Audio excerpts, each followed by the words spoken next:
बहिणीचा बाळ दगडात छेडून मारणारा हा बेबी करायच्या अन्नाचा कारस्ता करणारा हा ती पाहिजे तू तिची चिठ्ठीला जनात द्यायला सांगितलं. मग काय या सगळ्या घटनाला माझा भाऊ जबाबदार आहे. याचा काही पुरावा तुमच्याकडे काय पुरावा देतो चांगला पुरावा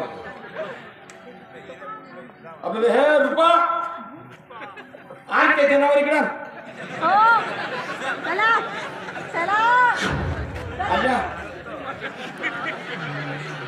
मला सांगितलं खरा पोलीस स्टेशनला सांगितलं रूपा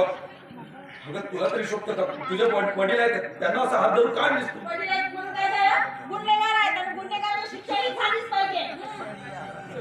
आधी मला माफ कारण हे जे वहिनीचं जे बाळ आहे ना ते मेलेलं नाहीये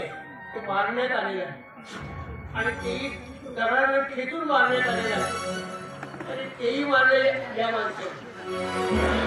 आणि दगड मला लपवून ठेवायला सांगितलं आणि जे चिठ्ठी वगैरे आहे ना ती पण खरी नाहीये ती पाहते नाही पण आहे तिथे सहभागी दोघा भावाचे कारस्थान आहे आणि त्या तिथे नाव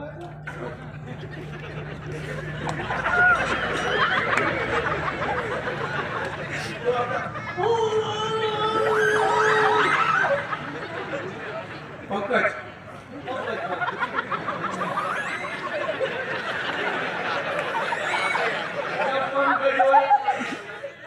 आरोप आणला दोघांचा वहिनी निर्दोष आहे आणि हे सर्व कारस्थान याने केलेलं आहे की आता खरा सूत्रधार हा शंभू आहे. तुम्हाला तरी शोधत तुम्हाला हात तुम्ही वडिलांचा दर्जा दिला वडील घेण्यापासून मी तुमच्याकडे वडिलांप्रमाणे पाहत होतो म्हणजे तुम्ही इतकं सगळं लपवलं माझ्यापासून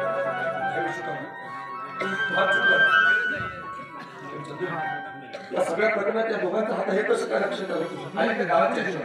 की वडीलचे बाळ आहे ते मारण्यात आलं आणि त्याच्यामध्ये शंभूचा हात आहे म्हणून आणि किती पुरावे आहेत ते पुरावे सगळे लपवून ठेवले याच्यामध्ये साहेबांचा हात आहे म्हणून आम्ही दोघांनी एक नाटक रचलं तिला दिवस गेल्याचं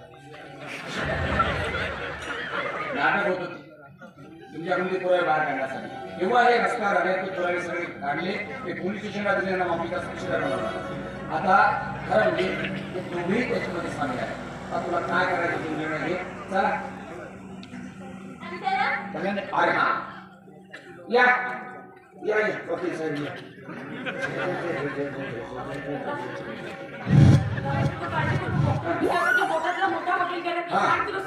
हा एवढा मोठा वकील करा एवढा मोठा